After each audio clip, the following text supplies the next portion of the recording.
Live from the Man Cave, treadmills and tangents with Coach Aaron Cerrone and his army of wellness warriors. Live in discussion of all things health and wellness, along with community topics they happen to stumble upon. Good morning, Omaha. Coach Aaron coming at you again with another episode of Treadmills and Tangents on another fine Saturday morning. My Wellness Warriors, how we doing today, fellas? Doing good. Good. Morning, We got Omaha. Sam, Cam, and Tim with me today. Fellas, all right, we're going to talk fitness trends. Fitness trends for 2018. I know we're a little late on it, but we got to the answer a little bit late. So we're going to talk fitness trends. Now, for most of us, these aren't trends. Like we've heard of these things before, but a lot of people may not have heard them. So let's talk fitness trends today. So according to Men's Health, and again, no disrespect to Men's Health, it's a fine magazine, but they list the top 10 fitness trends you'll see everywhere this year. Ooh. You can't get away from them. It's like Taylor Swift. T Swift. You can't get away from her. Anywhere. We might just have to shake it off. Lame. Lame. Hey, the jokes aren't gonna get better. So we're going to institute the flag rule right now. I thought about this. No. So when you make a lame joke like that, I'm throwing a flag. You owe me 20 push-ups right here, live on the air. 20 big ones. So and it just started now, so now I gotta go. And those just starting out. So you got away with that one. No, you got away with okay, it. I'll good. give you that. It's like the NFL rule change. So it applies So do we to... each get a free one? Free pass? No, that was it. No free passes. I'm like throw the Tom flag. Brady of the show. You can Make throw the rules for flag. me. And I am the head Patriots. judge, by the way. I have ultimate veto power on all flags thrown. For the record. Okay, fitness trends of 2018. HIIT, high intensity interval training. This is what Sasha does at her gym down at Mid-American Martial Arts, and she's a beast. Like, Oh my God. she's an animal. Like people walking out of that class going, "I got hit by a truck." I watched that class. In a good and get way, tired. absolutely good way. Yeah. Yeah. So high intensity interval training is we used to do intervals in high school and track. And when I would walk up and coach would be like, "We're doing intervals," I'd be like, "Oh, I'm feeling sick." And you would just go, "Okay, what's the number? 100s, 200s, 300s, 400s," right? And you hope you didn't say 400 intervals. But in track, we would run intervals. We would do something simple like sprint to straight, walk to turn, sprint to straight, walk to turn. That'd be your intervals, So it'd be high intensity exercise to where your heart feels like it's coming through your chest, followed by brief periods of rest. Tabatas do this as well, essentially. But high intensity interval training HIIT has become very popular in the last few years. And it's essentially just, it's a short, intense workout. And within it, it's a short, intense burst of exercise, with the idea that your heart rate comes up, starts to go back down, and they bring it back up again, and it goes back down, hence interval training. Again, nothing really new. I don't think it's new, but then again, I've been in the fitness industry for quite some time. You guys are gonna, a lot of times, you guys have seen this, that something, they just repackage it and rename it and reword it. They're giving it a sexy vibe to try to get people Have a to, different person prancing in spandex up there, and it's like, oh, this is new. I thought we weren't talking about my side work anymore. Flag. 20 Throwing a flag on that. 20. Guys got to make money. Spot of the foul. Guys got to make money. Spot of the foul. And 20. We don't have a poll I'll here be for back. that joke. The ball will be placed at the half-yard line. Tim's doing push-ups right now for that terrible joke. Chest to the floor push-ups. Full range of motion We'll continue. push-ups We he's will gonna learn continue. today. Okay, so our next fitness trend is wearable technology. Again, this has been last few years. Fitbits have been everywhere. In fact, people are losing more Fitbits than watches in gyms right now. I know a lot of people that wear Fitbits. I'm not a big fan of it. I don't think it's really necessary, but they are handy. When I was coming up through, everybody was wearing the heart rate monitors. The polar heart rate monitors, and now the Fitbit can track. They can link it up to programs online, track your calories, track everything. So I think it is very helpful. I think it helps people keep themselves accountable. I think that's what's... You're right. It's an accountability tool.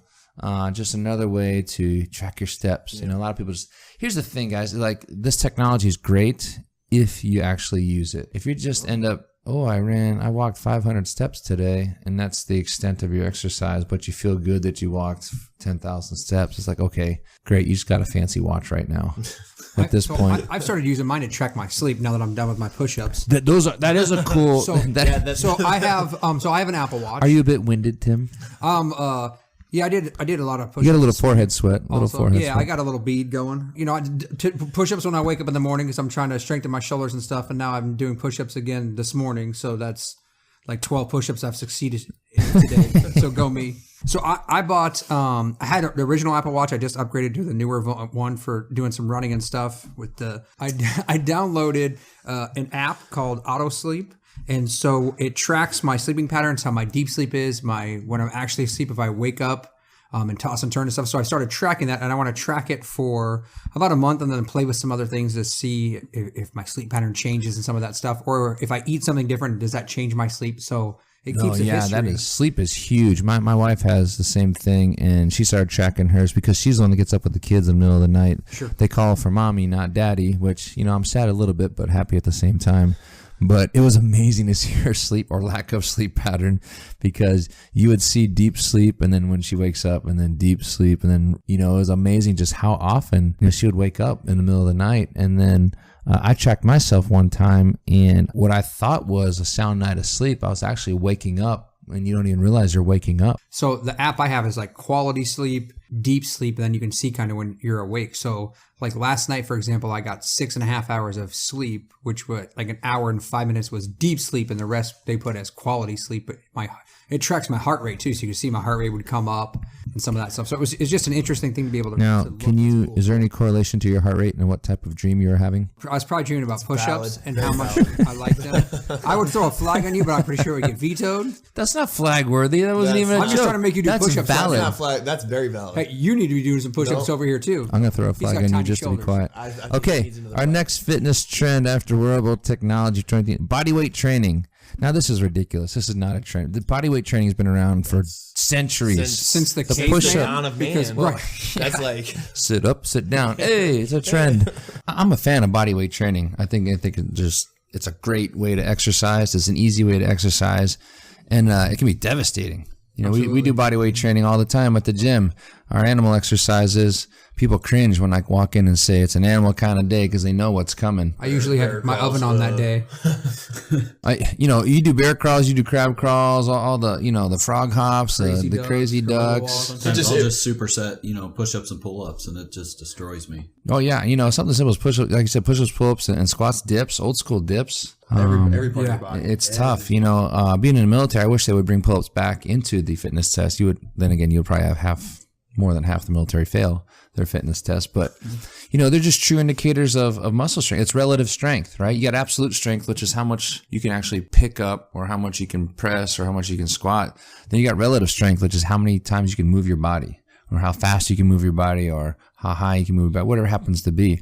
So, again, it's not a trend, but definitely there's something that is coming back around more than anything. Again, you package it nice, you put somebody in spandex on a trampoline, and it's cool. Put Timmy in spandex on a trampoline, and we're going to make millions. All right, let's do it. No, let's not.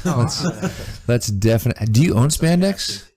Hey, man, this show's not about me. Flag. Or why is that a flag? Came through the flag. Why is he just wants to throw a flag? Flag it. All right, here we go. Never mind. Nice. All right. After that's bodybuilding. Well, not bodybuilding. Strength training is what it says here. Strength training, which again, strength training's been around forever. And I think this kind of went away for a while because we were getting a little bit gimmicky. We are still kind of gimmicky with fitness, but the last 10 years or so, we've gotten really gimmicky. And I think just traditional strength training took a back seat for whatever reason. And same way with bodybuilding too. When I was growing up in the 80s, bodybuilding was huge. That's all you knew. You didn't have the strength and conditioning that technology and knowledge that we had today, and everybody just looked at the Weider magazine. What's Lee Haney doing? What's Lee Labrada doing? Sean Ray, Kevin Lavroni. You guys are staring at me like I'm an idiot. He's making names up. Ronnie Coleman came after that. Okay. After that was like 2 decades after that. What about Arnold? I'm talking Arnold was before them. Jay Cutler. Okay, I'm done here. I'm surrounded by idiots right now. Okay. But anyway, bodybuilding, just got a bad rap. It's all show, no go. It's all fake muscle. Dude, it's hard. It's hard to build a physique like that. Hundreds of reps of. They do everything, man. Yeah. I mean, they're the ones that started it all when you really think about it. The bodybuilding I think, is coming back around. The strength training's coming back around. All your classic lifts coming back around. CrossFit's had a lot to do with that. brought Olympic lifting, or just what's really called weightlifting back in vogue, what you see in the Olympics. So it's all good. I think any exercise is good exercise. Who cares how it gets into mainstream? I just think you got to be careful what's gimmicky and what's not. Every time I hear somebody go, I'm doing this new thing, I'm like, it's not new. Right. Nobody's inventing anything anymore in terms of fitness. We're understanding fitness better. Absolutely. And we're understanding the effects on the body better. There's only so many ways a body can move. And there's only so many ways. Packaged and prettied up and colored a different way. There's only so many ways we can add weight to it and move weight, and it just is what it is. Okay. Next one is educated, certified, and experienced fitness professionals. Not all the same, and very rarely do you find a fitness professional with all of those. Here's my problem with trainers, guys, is that for the most part, trainers are just accountability tools. I think we can all agree to that. Mm-hmm. It's hard. It's too easy to get certified as a trainer, in my opinion. It needs to be stricter. It's an unregulated industry. There are certifying bodies, but they're not regulated. So I can just say I'm a trainer. I don't really need a license or a certification. You go online and get it. Some of them are really hard to get. Don't get me wrong. There are some certifications that are incredibly hard to get out there. There are some that are incredibly easy. We're not going to name names because there's no reason to throw anybody under the bus, but it just is what it is. So what I tell people is when you're looking at a trainer, go by recommendations. Also try multiple trainers too. Yeah.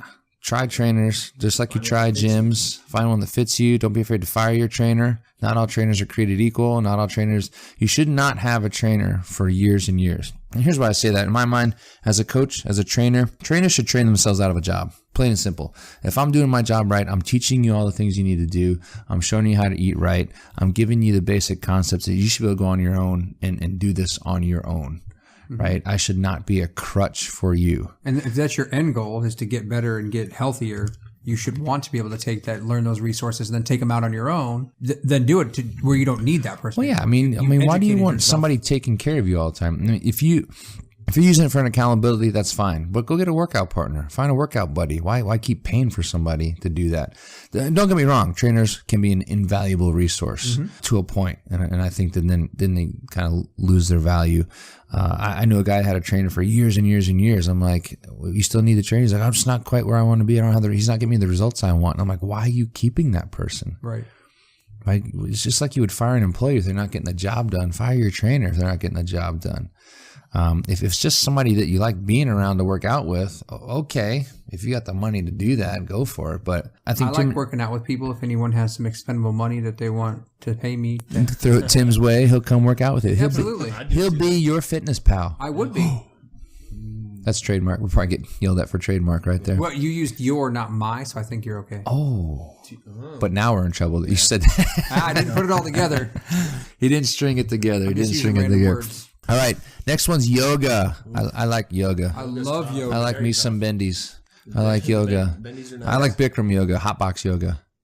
I have not tried that, but it's awesome. Heard it's awesome. Intense. It is intense, and they're very strict too. Bikram yoga is very strict in how it runs this class. I've gotten yelled at in many a Bikram class. Don't do Bikram after a night of drinking alcohol. I've been told. I can imagine how that would be. I've been told it's not a good thing. I feel like that might be rough. Yes. Not like a detox process. Oh, it is a detox process, but not in a good way. Sure. And people around you don't appreciate it. I've been told. So, but I love yoga. I think it's great for active recovery. Mm-hmm.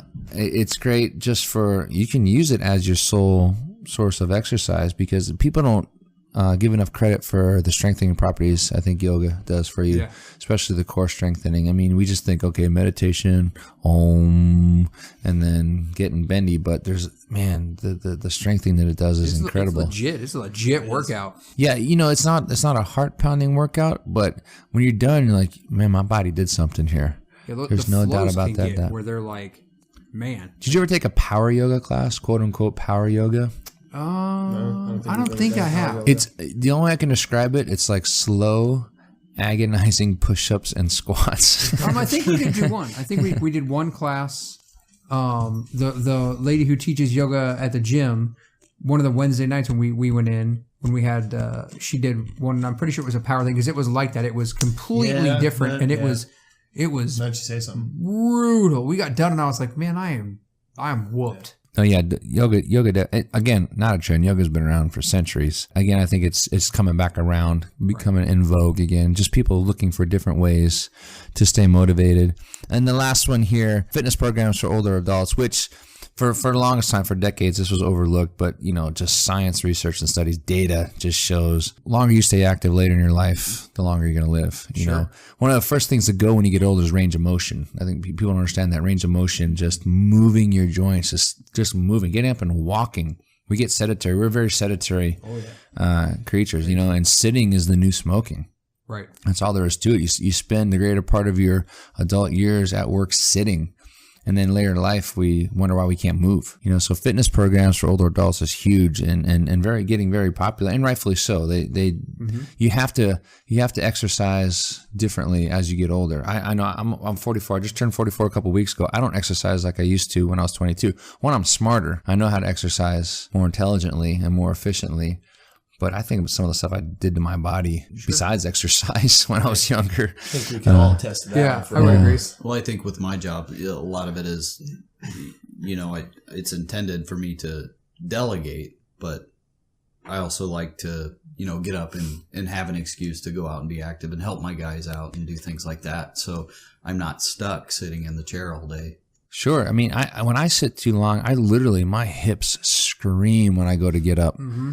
And it's low back, and that's why I hate driving now, because you're just sedentary, and like I said, my low back screams. So, it just makes sense. That's only going to get worse later in life if you're not continually moving. So just get up and move. If you're not doing anything else, for older people, just get up and move. Go walk. Do anything, like anything active. But there are programs out there more and more for older people, and older's relative.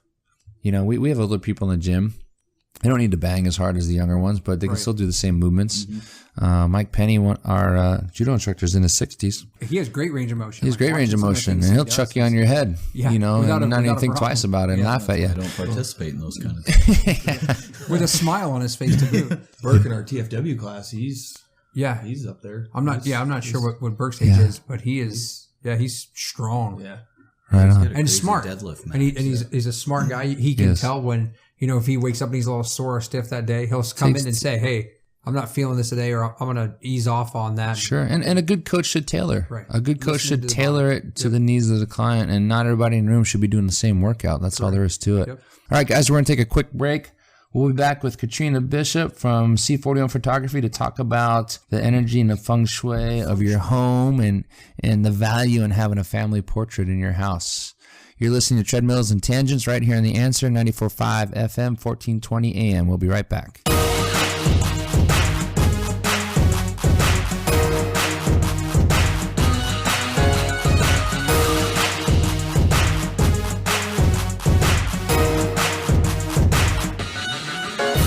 Okay, welcome back, everybody, to Treadmills and Tangents. Today I have Katrina Bishop here with us, owner, operator, creative mind behind C41 Photography, located over in Clock Tower Village, right beside Westroads Mall. Katrina, thanks for coming on today. I know you guys are asking, why do you have a photographer on a health and wellness show? Well, to set the scene a little bit, I came across an article from Good Housekeeping. No, I'm not a subscriber, but I do scour the internet for good health and wellness articles.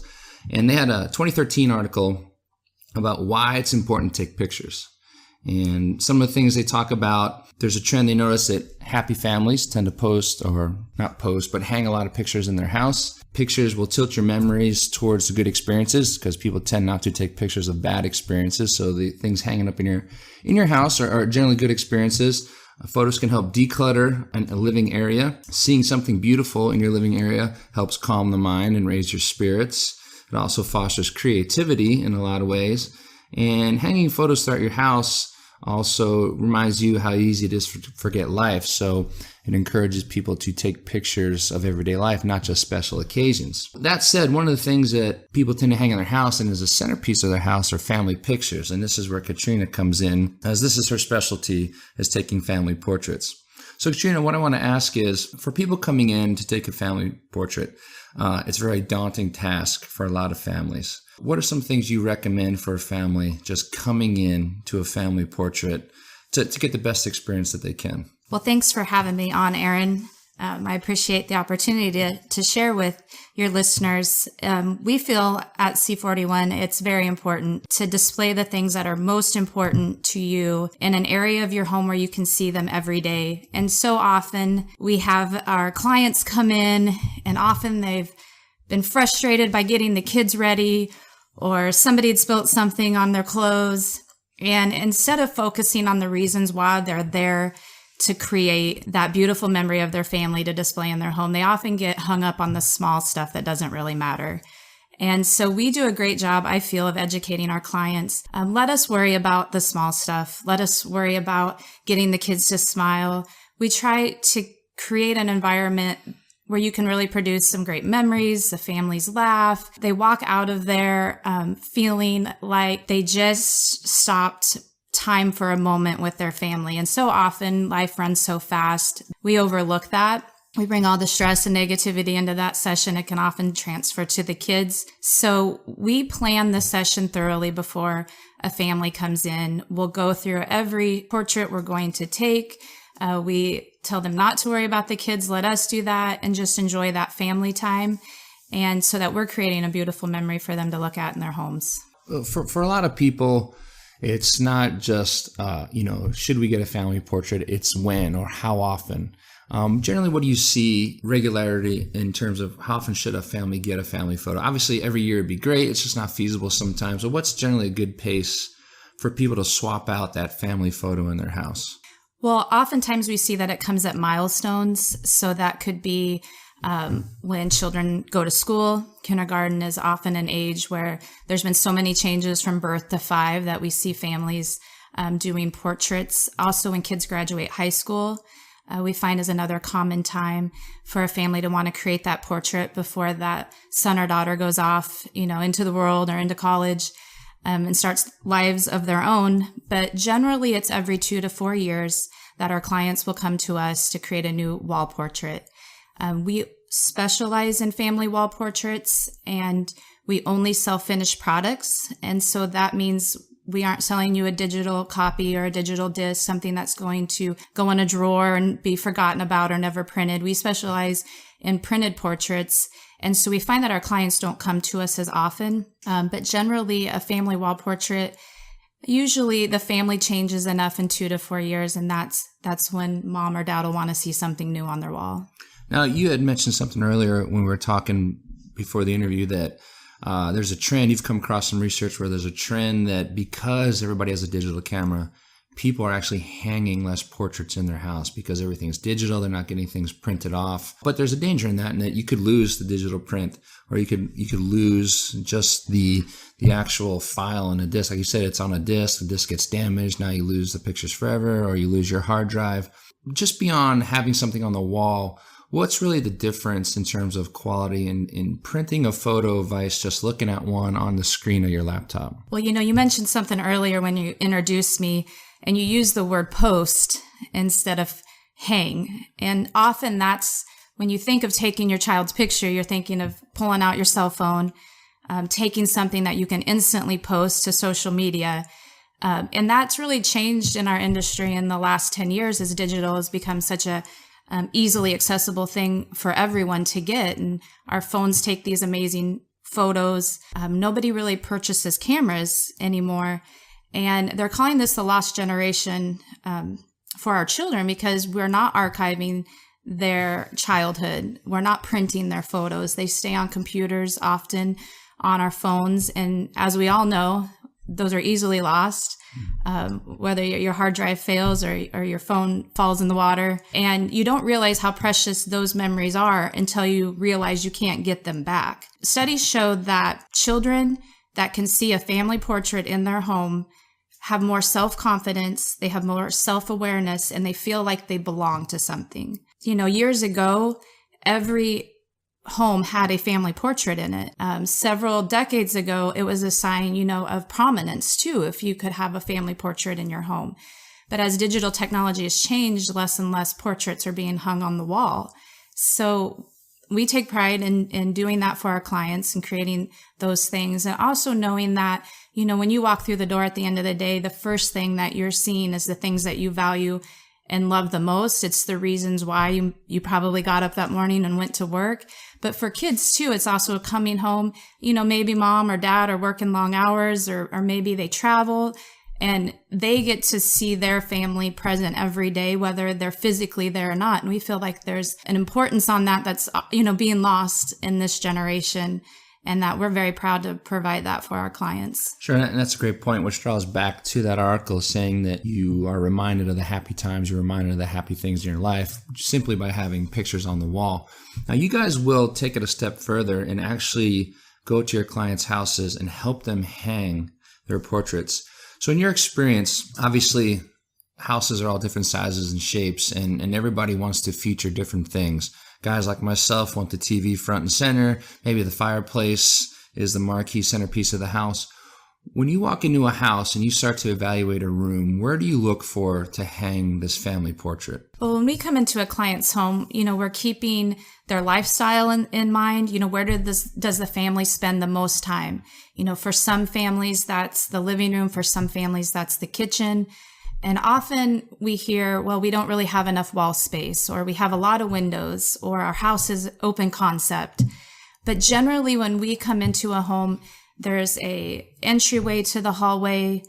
There's an area, even a small wall can display a prominent family portrait of a good size too. So when we come into a home, we look at all of those things, but we really want to find the area where the family spends the most time, where they're going to be able to enjoy what they've invested in and see every day. And so we'll come in, we'll take the wall measurements. That way, when a client views their own portraits, we're actually showing them their portraits in their walls in their homes. So we have the technology to be able to do that for our clients so that they can see that that's the appropriate size. We've never had to move a guy's TV to a different room. Thankfully. Yes, thankfully. So we've never had to make anybody cry, but generally we are shooting the session with the area of the home in mind where this will hang. And so we're not selling anybody something they don't need or for a space that it just won't look correct in. And that's the benefit of having us come to you is we're not just coming in for a photo session and then selling you things you don't need. We are only shooting the session for where this is going to hang in your home. And we want that to be the room where the family spends the most time in. Sure. Now let me ask a question. Inside or outside? There's research that shows that when people see pictures of nature, it brings a calming effect over them. They've done studies in hospitals and with people with anxiety and depression. Pictures of nature bring a calmness to them and peace of mind. And I know a lot of families like to try to get pictures outdoors, but sometimes nature doesn't always work. So how do you determine, hey, we're going to go outside, we're not going to go outside, or this many people's better fit for the studio and whatnot? Well, we get to know our clients really well to know their style. If their home is very formal, they would probably not gravitate towards an outdoor portrait. If the home is more casual, lots of warm colors, generally those families would like a family portrait outside. And here in Nebraska, we find more often than not, the homes are more casual. 75% of our families want to be photographed outside. They want to take advantage of the beautiful fall colors in Nebraska. So once we've had that design consultation and we ask questions about how the family enjoys spending time together, often if that's outside, whether it's at a soccer tournament or a softball game or, running at Zorinsky, we get to know what the family's interests are so we can best plan the session, whether it be indoor and outdoor. And at our studio, we've designed a style that we're known for. We do special locations in the fall to give our families the best opportunity for Nebraska fall colors. And more of our indoor work is relationship styled. It's a beautiful black and white. It's a fine art.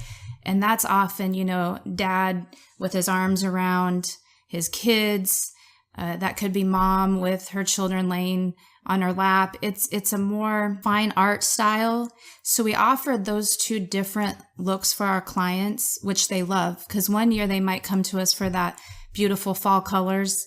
And then the next year they might come to us for something special for Mother's Day or Father's Day, where we're creating more of that relationship, intimate portrait. So it's nice to be able to offer our clients those two different styles, But generally, we find that our families here in Omaha or in Nebraska, love their fall family portraits. And again, we're here with Katrina Bishop with C41 Photography over at Clock Tower Village. So Katrina, how often when you get a family in there, and obviously more people involved, the more hectic it can get. I know we went and had Christmas photos done one year, and I was convinced we didn't get a good shot because the kids weren't cooperating, nobody was smiling, or from what I could tell. But I tend to be pretty impatient. I'm sure I'm not the only dad out there that gets impatient when the kids aren't cooperating. But the entire time you kept saying, don't worry about it, I got one. And then sure enough, we had like 5 or 6 great shots out of a bunch that I thought we had nothing. So, what might seem like a good shot to us may not be to you. So what is it that makes a good shot when you're taking a group picture? We've had groups as large as 30-some in our studio and worked with extended families before. And planning is key. Since we've thoroughly done the planning of the session, we have it timed, so that every family gets their own private studio time. We start with what's most important in any session, and typically that's the family portrait. So we'll start with that. And once we've captured that, we move on quickly. You don't need hundreds of photos to choose from. Once you have that amazing photo, we're moving on. And so the planning, and that's kind of our house. That's where we're in charge. And so we'll tell, especially dad or grandpa and grandma, they want to see if the kids are having fun. They want to make sure the kids are smiling. And we say, don't look down at them. Just look at us, smile at us. Don't be concerned with what other people are doing, because generally they're the ones that will ruin the portrait. It's not the kids. And that energy does transfer to the little ones. When you come in flustered or you come in worried, they can sense that, and then they can't relax and have fun. We tell them to let us be in charge in this room. And we often have an assistant too, which is nice, because then they can work with the kids. They can make sure that clothes are laying the way they should be. We have the photographer that's worrying about if the lighting is right, if the posing's right. And this way, the session goes very smooth and efficiently. And dad loves efficient. We know that the key to dad's heart is to get him in and out, feel like he's created this great memory. That's right, because the game's on. Yep. And oftentimes we'll have ladies call back and go, my husband got in the car and he just could not believe it went that well. It's usually a sign that we're doing something right, but often that comes with the planning ahead of time. Well, great. Well, Katrina, thank you for coming in today and talking about the vibe of your house and the layout of your house, and something you wake up to every day. It plays a key role in your overall health and wellness, and something I think that people tend to overlook and forget about, that, hey, this is the one place that you're going to see every day for the most part, getting up and going back to bed. And regardless of what you do for the rest of your day, you're always going to come back to your home and reset yourself. And like you said, if you do have pleasant pictures up and pictures of your family and the things you value and the things you love, that will then set the tone for your day and also set the tone for how you end your day as well. So thank you for the discussion. And again, C41 Photography over at Clock Tower Village, right across from Westroads Mall. Go check them out. They do a great job. One of the most professional places I've ever been to, and by far the best family photos we've ever gotten. And that's to include the ones we've tried to do on our own, which we know how those usually turn out. So thank you again, and we'll be right back after this.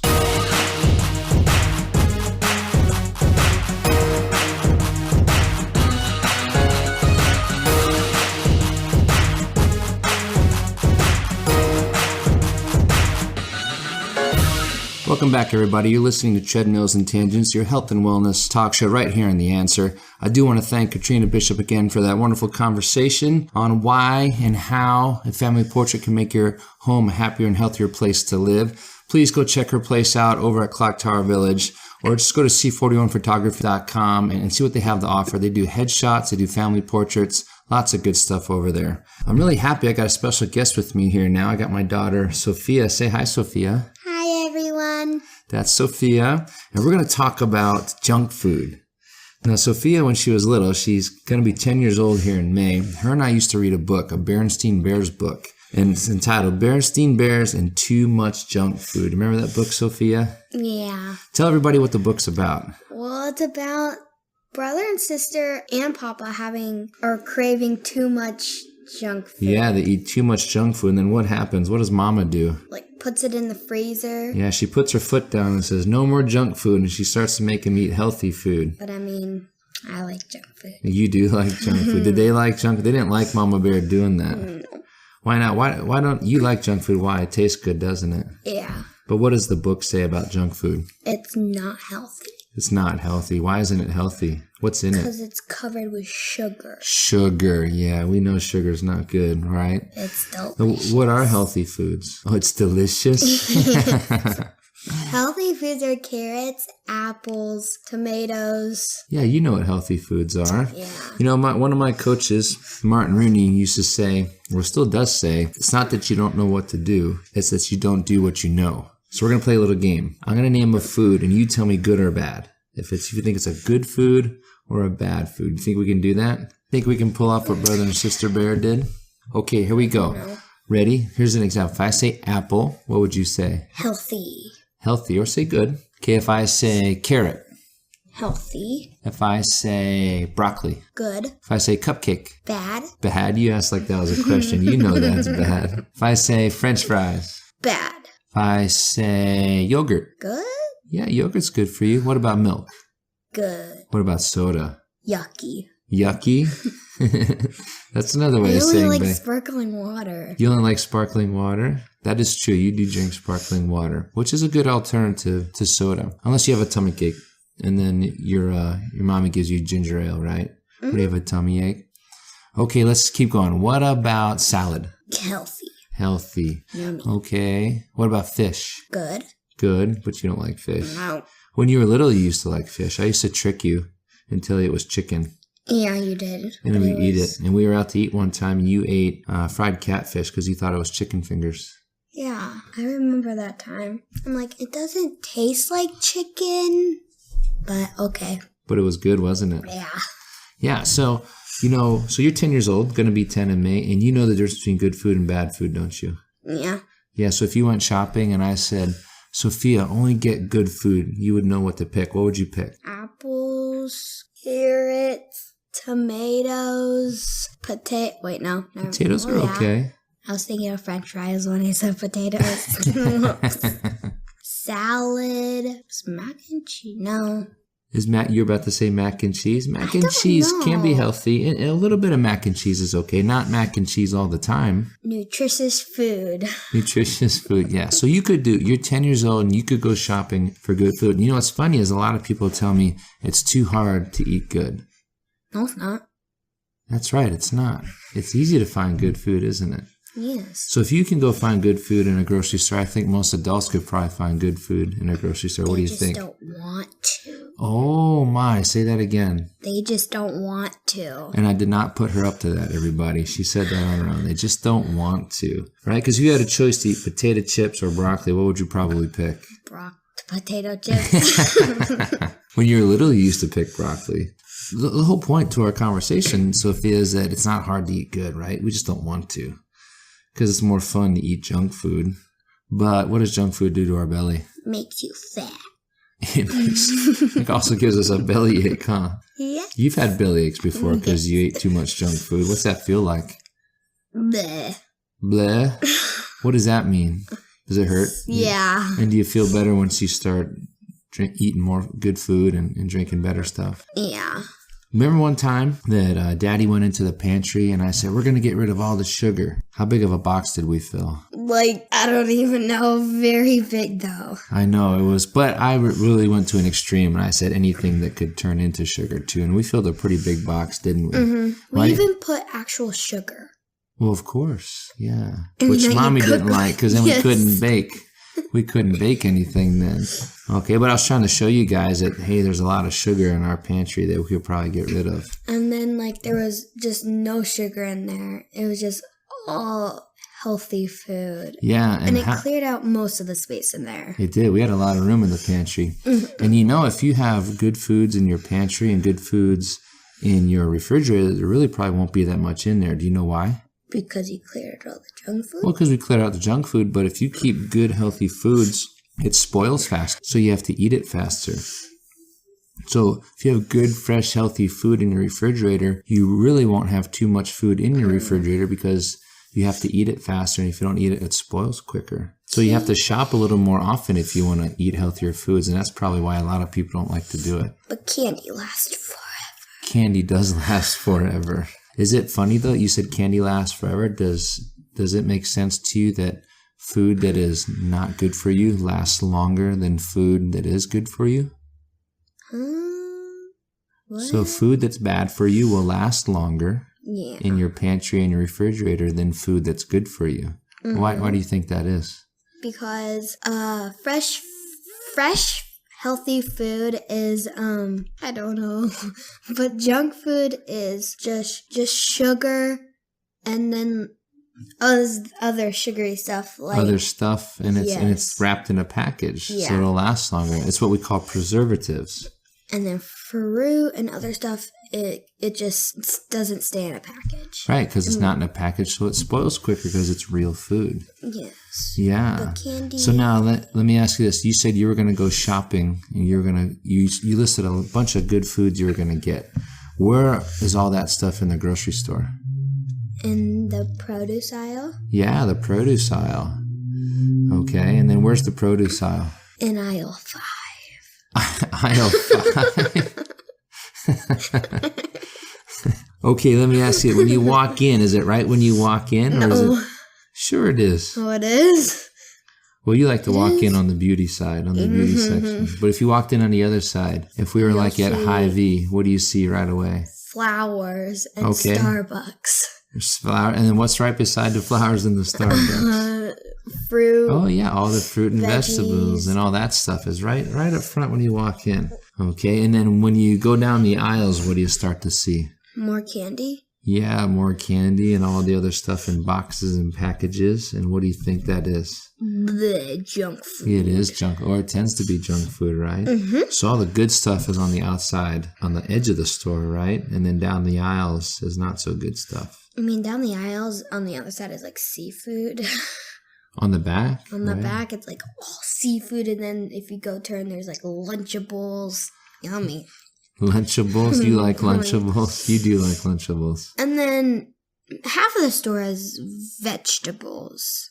Half? I don't know. Cooking stuff. Sure. Okay, so when you walk in, that's where you're going to find the good stuff, right? And the stuff in the packages is down the aisles. Stuff. The yummy stuff, but it gives you a tummy ache, huh? So what was Mama Bear trying to get them to do? And the Berenstein? Of it. Get rid of it all. And get skinnier. We'll get skinnier. It will make you skinnier. Not necessarily, but it will help probably make you skinnier. Because just like you said, what does sugar do to your belly? Fat. Right, because that's what the body does with sugar. There's this thing called insulin in your body. And when you eat sugar, your body releases insulin, and it helps you use the sugar. But what happens if you're not running around and needing sugar? What does it do with all that? So insulin, into fat? Yeah, insulin takes it and turns it into fat and stores it on your body. And you get love handles. What are love handles? So that's fat around boys' bellies. Those are love handles. Boys? Yep, boys get love handles. What about girls? Girls just get bellies. What? I guess girls can get love handles too. So next time you see one of the dads at school, go up and pinch their love handle. No. And say, you need to eat more vegetables. No. That would be funny though. And I bet you they would start eating vegetables if you did that. What do you think they would do if you walked up and pinched their love handle? I'll be like, hey, get away from me. They probably would say that. And then you say, eat more vegetables, buddy. Probably all. Do you have one? Do I have love handles? I don't have love handles. Thankfully. Not yet, anyway. But if I do it right, if I keep exercising and eating, I shouldn't get love handles. You exercise every day. I do exercise every day. Same with me. me. And I help people exercise every day. You exercise every day? In gym class? Oh, no. Only on Tuesdays and Thursdays. We have to run 3 laps. 3 laps in gym class around the basketball court? Yeah. Is that far? Are you tired when you do that? What else do you do in gym class? We usually do, we got new scooters, so we used to do these obstacle courses, and then we got this big, ginormous ball, and then, we played, like, soccer, kind of, but you could use your hands, too, since it was very big, And we did play soccer, so that gives out most of our energy. I think it's just 3rd, 4th, and 2nd grade that has to run 3 laps, but then everyone else has to run like 2 or 1. Oh, but you're older now, so you can run 3 laps. I know, but why can't the middle schoolers? Because they're little. They have little legs. They need more steps to get around the basketball court. Plus, you play basketball, so 3 laps should be easy. That's good. I mean, I technically have to run like for an hour between basket to basket. And then in gym class, you only do it for like 30 minutes. Oh, you're talking about basketball practice? Yes. Okay, good. Well, yeah, basketball and the basketball games. They're both an hour. But since I'm moving on, that will practice more. Practice a little more now that you're getting older? Yeah, which means what? Do you have to eat healthier? Yes. Probably, because you're going to need more energy, right? Yes. Because candy will run out too fast, so you need better. So we're going to start eating Brussels sprouts. Ew, no. Why not? They're good for you. They're gross. They're yummy. They're gross. You've eaten Brussels sprouts, but you like spinach. Yes, I do. Yeah, and broccoli. Yeah, so those are good. Peppers. And peppers, yeah, And that's a good start. Tomatoes, but they have to be sliced. and Tomatoes, but they diced. taste better when they're sliced and diced. Yeah, I don't like them whole. I don't know why.